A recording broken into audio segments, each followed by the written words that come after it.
Karena itu, inilah dia Ali bin Abi Thalib, salah seorang sahabat, membuka kata definisi tentang Islam.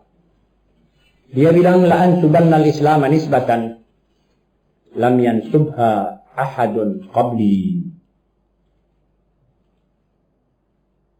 Aku akan membuat satu keterangan yang jelas tentang Islam, yang belum ada orang sebelumku membuat keterangan seperti itu. Pertama, al-Islam wa taslim. Islam itu adalah penyerahan mutlak, taslim kepada Allah. Ada taslim bukan kepada Allah, jadi bukan Islam. Taslim kepada penguasa. Kalau penguasa tidak bertahkim dengan firman Allah, belum tentu itu Islam. Jadi taslim itu hanya satu lubangnya, jalannya Allah. Serahkan segala-galanya kepada Allah. Itulah taslim. Jadi kalau taslim kepada hawa nafsu, apakah ini Islam? Bukan. Ini hawa nafsu. Dan hawa nafsu syaitan. Hawa nafsu adalah kemarahan, kemurkaan, kerakusan, keserakahan. Hawa nafsu. Kalau kita taslim kepada itu, berarti kita jauh daripada Allah. Bahkan ada ulama yang mengatakan kalau kita taslim kepada hawa nafsu, berarti kita kafir kepada Allah. Walaupun dalam arti kata istilahi, tidak kata yang mutlak kafir. Jadi al-Islam buat taslim. Bagaimana taslim itu? Kalau Allah memerintahkan seorang hambanya, Muslim, sholatlah kamu 5 kali satu hari. Lalu saudara betul-betul dengan teliti mempelajari apa artinya sholat, bagaimana rukunnya, syaratnya, sunnatnya, apa qabliyah dan ba'diyahnya, bagaimana manjing, kapan manjing waktunya, dan sebagainya dan sebagainya. Inilah taslim. Berfirman Allah, wa atimul hajja wal umrata lillah. Sudah diperintahkan olehnya untuk haji. Saudara kumpulkan duit dan datang masanya saudara haji. Itu taslim. Tapi kalau saudara mendapatkan rezeki, lalu saudara tidak mempunyai niat sama sekali pergi haji, saudara pergi ke Eropa, ke negeri Belanda, melangkai Mekah, ini bukan taslim. Ya belum tentu kufur, tetapi bisa juga kafir nikmat. Nikmatnya harta yang diberikan oleh Allah kepadamu, wahai Muslim, engkau tinggalkan, engkau kafir nikmat. Wa taslimu huwal yaqin. Jadi kalau sudah saudara taslim itu sebenarnya adalah yakin bahwa saudara punya alamat yang saudara taslimkan ini tidak salah. Saudara punya taslim kepada Allah dengan memulai mengerjakan rukun-rukun iman, rukun-rukun Islam, ini adalah yakin dan dengan penuh keyakinan. Wal yaqinu huwa tasdiq. Dan saudara percaya dengan yakin itu nanti. Yakin itu dan keyakinan itu menjadi kepercayaan mutlak bahwa hanya dengan taslim yang membawa yakin itulah saudara percayakan bahwa saudara akan selamat dunia dan akhirat. Yakni dengan tidak demikian saudara tidak akan selamat dunia dan akhirat. Ini mesti saudara percayakan hal ini. Sebab saudara sudah yakin.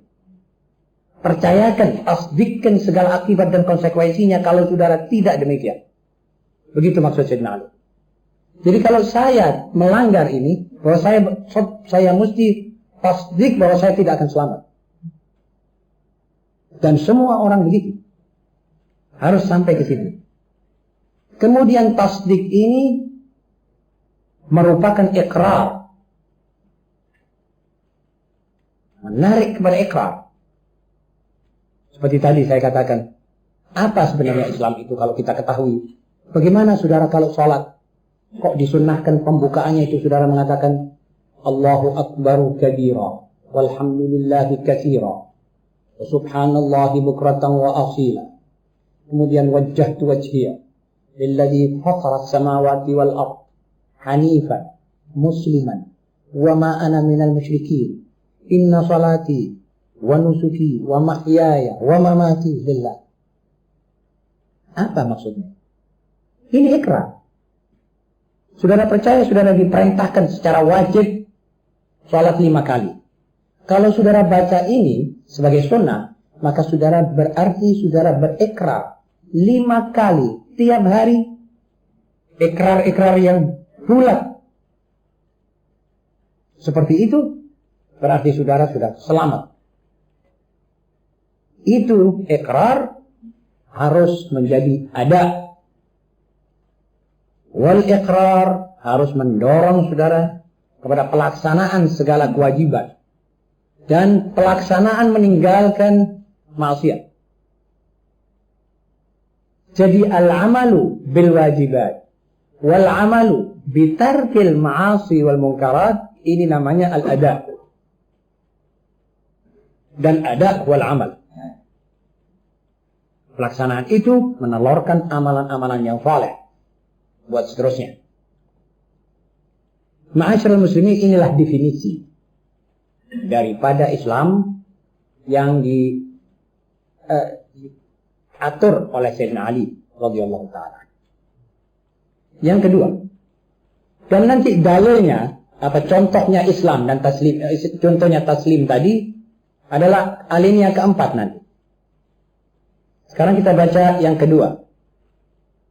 Man kana yashrabu min jadawili hammihi, man kana yashrabu min jadawili wahmihi, qata'al hayata bi'ullatin lam tunqa'i. Ini ainnya harus dikasih kasrah, lam tunqa'i, sebab ini syair. Artinya, barang siapa berkebiasaan minum dari got angan-angannya, maka ia akan menghabiskan umur dengan kehausan kerongkongan yang tidak mungkin dibasahi. Sebab angan-angan manusia ini banyak. Kalau kita hidup, kalau kita membiasakan kita hidup dengan angan-angan, dengan segala macam keinginan, maka kita tidak akan bisa senang di dalam dunia ini. Sebab keinginan yang A terlaksana, akan timbul 10 keinginan baru. 10 keinginan tertutup, akan timbul 100 keinginan yang baru. Dan begitulah orang yang hidup dibulet oleh serba keinginannya, serba angan-angannya, maka dia tidak bisa akan membasahi rohnya walaupun dengan sepatah zikir. Di sini juga kita mesti pintar. Di sini kita mesti juga teliti dan pandai, ahli agama dalam soal ini. Supaya kita bisa tenang. Supaya kita bisa mulai mengamalkan amalan-amalan itu. Kalau saudara bukan rijaluddin, bagaimana saudara mengamalkan apa yang diteorikan oleh ahli-ahli tasawuf misalnya? Misalnya kata Imam Ghazali, orang yang akan dibulat oleh angan-angannya itu orang-orang yang tidak mengerti apa agamanya dan dia akan rugi. Kalau saudara bukan rajul din, betul saudara akan dibulat oleh angan-angan saudara sendiri. Aku ngene, aku kepingin ini, aku kepingin itu, kepinginan tidak habis-habis. Akhirnya kita kepergok ajal, keinginan kita masih banyak yang belum tercapai. Dan umur kita terbatas. Keinginan tidak terbatas. Bagaimana saudara mengisi yang terbatas dengan sesuatu yang tidak terbatas? Bagaimana saudara akan masukkan seekor sapi dalam gelas? Saudara betul-betul diketahui orang. Kalau saudara bilang, wah ini sapi saya akan masukkan gelas. Tidak mungkin itu gelas muat sapi. Sapi banyak, keinginan kita banyak. Umur kita paling banter 70 tahun. Tidak bisa nutup semua keinginan. Yang keinginan itu menyumber. Ma'asyiral muslimin, kalau kita menjadi rajul din, kita bisa ngontrol pintu-pintu keinginan, kita tutup. Pep keinginan itu kita kecilkan malah kita tutup, kecuali yang penting-penting saja. illa kecuali yang menyangkut zikrullah, ibadah kepada Allah. Itu keinginan-keinginan kita. Aku ingin menjadi orang alim. Aku ingin menjadi orang yang amil dengan ilmunya. Aku kepingin punya anak yang saleh. Itu bukan. Itu disukai oleh Allah. Dan kita bekerja untuk itu. Kalau luput sampai kita kepergok mati, maka kita bekerja dalam ibadah. Tidak sampai kita menyasar ke maksiat. Bagaimana saudara akan mendapat pahala yang besar kalau saudara bukan rajul din? Saudara tidak tahu bahwa Rasulullah SAW bersabda, Subhanallah tamla'u ma baina as-sama'i wal ard. Sayang kalau saudara tidak tahu itu. Atau sebagaimana yang saya katakan, saudara tidak bisa mengasuransikan saudara punya badan, saudara punya harta benda, saudara punya anak buah semuanya kepada Allah kalau saudara tidak mengerti Allahumma anta rabbi la ilaha illa anta alaika tawakkaltu anta rabbul arsyil azim. Jadi kita mesti banyak membaca. Itu nanti akan membawa kita beramal. Bagaimana kita bisa tahu itu? Karena itu kita mesti banyak bertanya. Saya misalnya harus membawa baca buku. Apa kerjanya saya? Misalnya, saudara pun juga harus beli buku. Kalau tidak, pinjam buku. Atau malas baca, tanya. Hadir majelis-majelis semacam ini yang diasuh oleh para ulama di tempat saudara. Itu nanti saudara akan mempunyai masa terisi, umur yang padat, tidak umur kosong, punya dream banyak tapi gelondangan tidak ada isinya, eman. Jadi orang yang biasa hidup berkecimpung dalam arus angan-angannya, maka dia akan mati kehilangan umur tanpa bisa memenuhi keinginannya. Ma'asyiral muslimin, yang ketiga, Umar bin Al-Khattab radhiyallahu taala anhu meriwayatkan sebuah hadis daripada Rasulullah sallallahu alaihi wasallam. Qala Rasulullah sallallahu alaihi wa alihi wasallam, "Law annakum tawakkaltum 'ala Allahi haqqa tawakkulih la razaqakum kama yarzuqu at-tayr taghdu khimasa wa taruhu bitana." Hadis ini diriwayatkan oleh Imam Ahmad dan Tayalisi.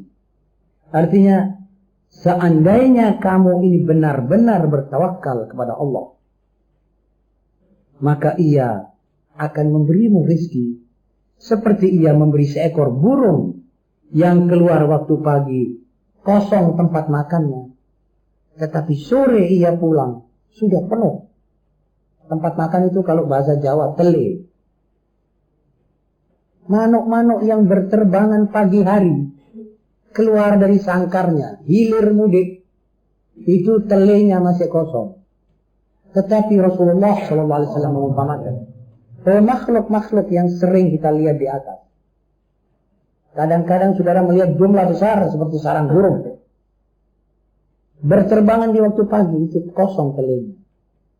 Sore hari dia mau mapan di atas dia punya sangkar, telenya sudah penuh. Ayam juga begitu, itik juga begitu, angsa juga begitu. Apa sebab? Sebab mereka tawakal kepada Allah. Tidak mempunyai rencana sendiri, tidak mempunyai takhtit menghadap kepada Allah, tidak mempunyai 2x2 4 menghadap sama Allah. Nanti digagalkan oleh Allah rencanamu. Saudara percaya ini atau tidak? Kalau tidak, saudara tanya pada diri saudara. Saudara, rezeki yang saudara dapat dengan perhitungan yang lebih banyak apa lebih banyak yang saudara dapat tanpa perhitungan? Sudah, itu saja. Lantas saudara bisa menjadi hakim sendiri. Kalau semua yang saudara hitungkan lalu pasti saudara dapat,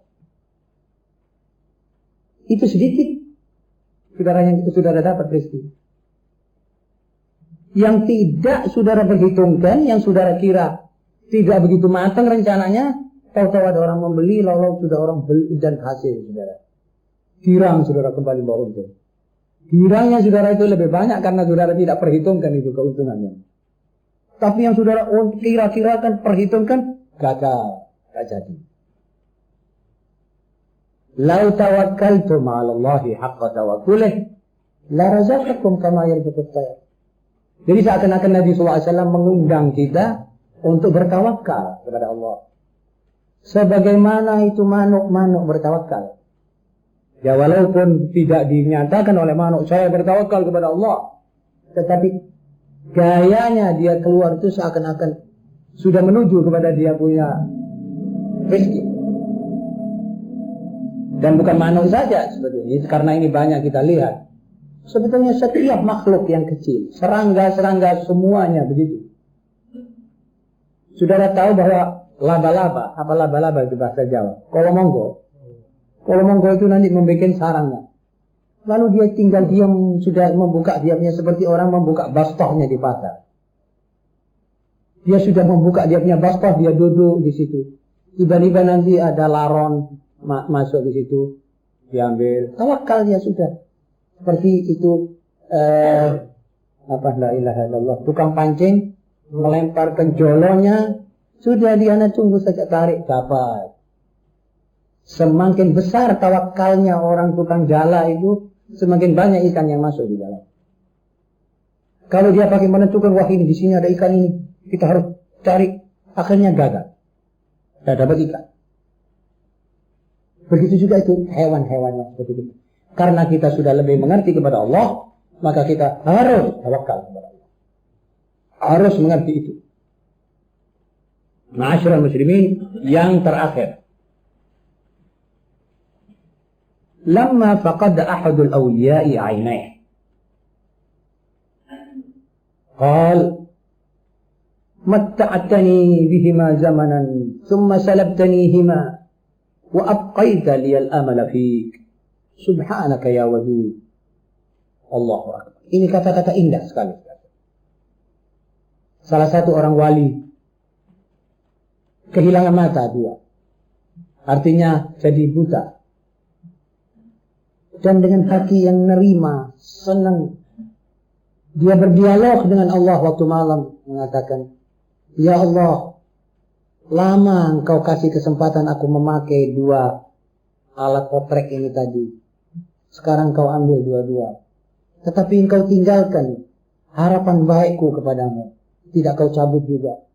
Terima kasih. Maha suci engkau ya wadud. Maha suci engkau ya wadud. Ini sifat seorang hamba yang betul-betul taslim. Engkau ambil ini. Tetapi engkau sudah pernah memberikan aku itu. Aku pakai senikmat-nikmatnya selama engkau masih berkenan. Masih kerso. Aku pakai kedua mata itu. Sekarang engkau ambil kembali ya Allah. Tapi engkau tidak sampai juga ambil. Kau tarik aku punya harapan baik kepadamu. Masih kau karekkan itu. Kau tinggalkan itu. Terima kasih. Subhanaka ya wadud. Temannya sejawat yang mendengar ini. Aulia juga. Dia bilang, ala nad'u Allah lak, ala ad'u aturidu, ala turidu an ad'u laka fi an yaruddallahu basarak.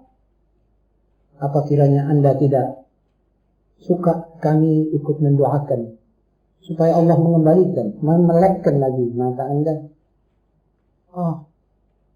Dia bilang, inna Allah yuridu hadha. Allah itu maukan begini. Dia menghendaki aku begini. Masa aku menghendaki aku melek? Aku menghendaki seperti yang dia kehendaki. Kalau sekarang dia menghendaki aku buta dan tidak melihat, ya aku suka begini. Nanti kalau dia sudah sampai masanya dia menghendaki aku melek kembali, aku juga senang. Ma'asyiral muslimin, ini salah satu contoh dari sebagian ulama dan aulia yang tawakal dan taslim kepada Allah. Inilah keindahan. Saudara kalau mengerti dzauq, kalau ahli tasawuf membaca ini, dia pasti menangis. Sebab dia merasa indah kata-kata ini. Merasa pantas sekali melihat orang yang bisa meletakkan dirinya di hadapan Allah seperti begitu. Orang yang melasasih seperti begini. Itu tasawuf semuanya itu mengajarkan orang begini. Tidak congkak. Tidak mersulo. Tidak wodo. Tidak nyacat. Kok saya kehilangan ini? Saya punya mata, saya pakai buat baca Quran. Kenapa engkau cabut ya Allah? Ini seakan-akan protes. Masa akan Allah tidak tahu bahwa mata si A dipakai untuk baca Quran?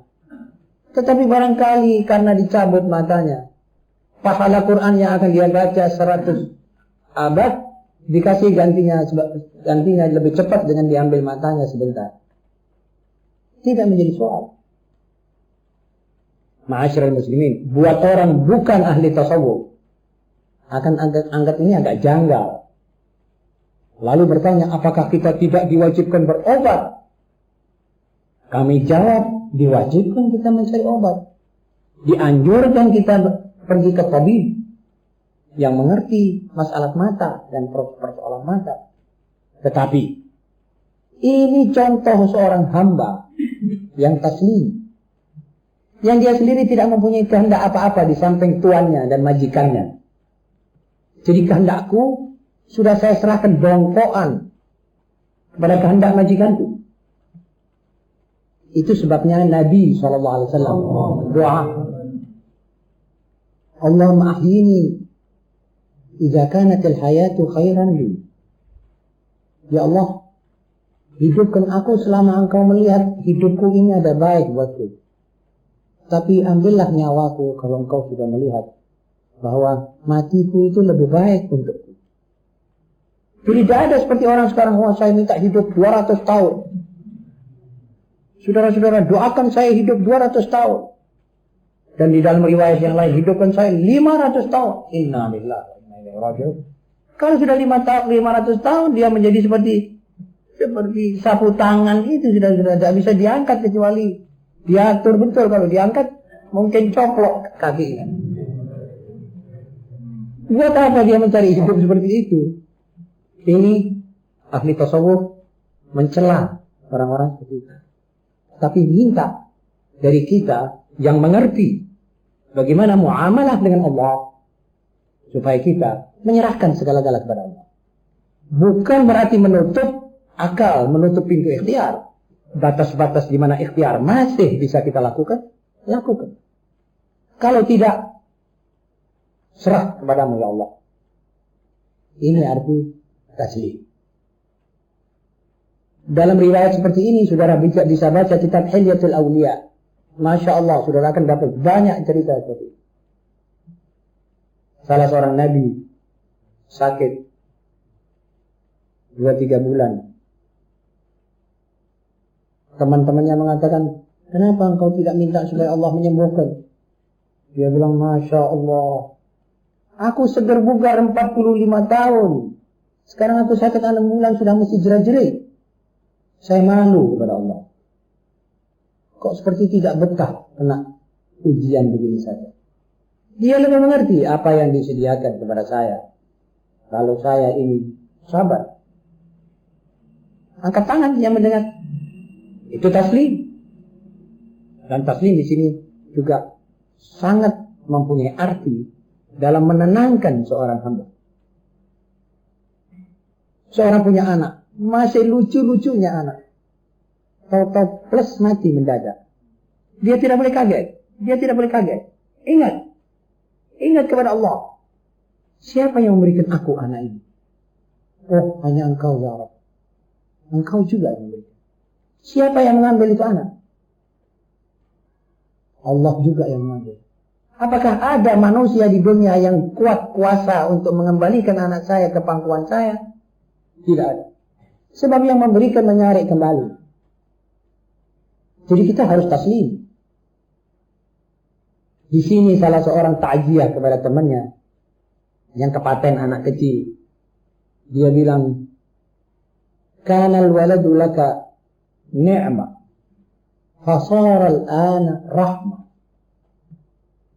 Mampet, nangis, girang. Tadi anakmu merupakan nikmat. Anakmu itu tadinya merupakan nikmat Allah. Sekarang dia dibalik oleh Allah menjadi rahmat kepadamu. Oh, kalau begitu harus saya sedar. Kalau saya tidak boleh gelisah. Sebab tadi itu nikmat untuk menyenangkan saya. Tapi ada bebannya pada saya. Sekarang sudah diserah, diambil oleh yang punya, ditetapkan menjadi rahmat. Dia nanti akan mensyafaatkan aku di hari kiamat. Kenapa saya mesti nangis? Dia nanti akan menyeret aku ke surga. Sesuai dengan hadis-hadis yang sahih. Sama-sama ulama mengerti hadis-hadisnya, mampat sudah tidak menangis. Nanti di hari kiamat anak itu mengatakan kepada Allah, ya Allah, aku senang di surga, tapi ada orang tua aku di neraka, turun keluarga, masukkan sama aku. Aku tidak senang di surga kalau tidak dengan kedua orang tuaku yang melahirkan aku. Masa Allah akan menolak permintaan ini anak? Menurut hadis yang sahih, yashfa'. Oh, jadi kalau begitu anakku yang diambil oleh Allah ini sudah merupakan celengan bagiku. Buat apa aku nangis? Aku punya celengan sekarang, aku mesti ketawa kalau bisa. Ma'asyiral muslimin, inilah perlunya taslim, ini perlunya ma'rifah, ini perlunya penetapan. Ma'asyiral muslimin rahimakumullah, saya kira diktat malam ini sudah saya tafsirkan dengan komentar dan mukadimahnya. Mudah-mudahan Allah Subhanahu wa taala tidak mengeluarkan kita dari tempat ini melainkan dengan manfaat. Mudah-mudahan kita mendapat rahmah dan mudah-mudahan kita bisa mengamalkan agar supaya kita semua ini menjadi orang-orang agama, menjadi rajul jin. Jangan sampai ada yang ketinggalan, jangan sampai ada yang kalah sama golongan-golongan yang di luar Islam, semuanya pintar-pintar. Mari kita memperdalam ilmu kita tentang agama. Rabbana anfa'na ya Rabbana anfa'na bi annana qara'na wa annana asra'na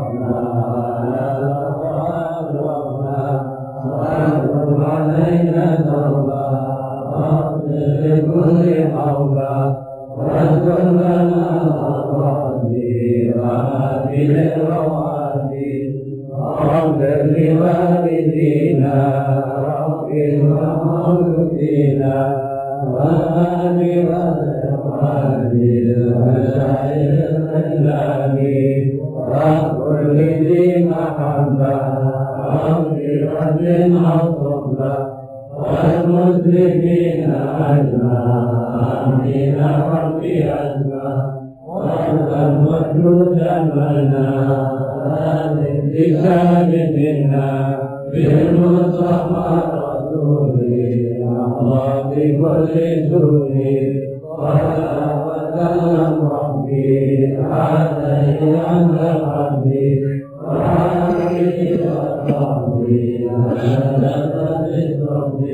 والحمد لله بالفضل والثناء سبحان ربك رب العزة عما يصفون وسلام على المرسلين والحمد لله رب العالمين.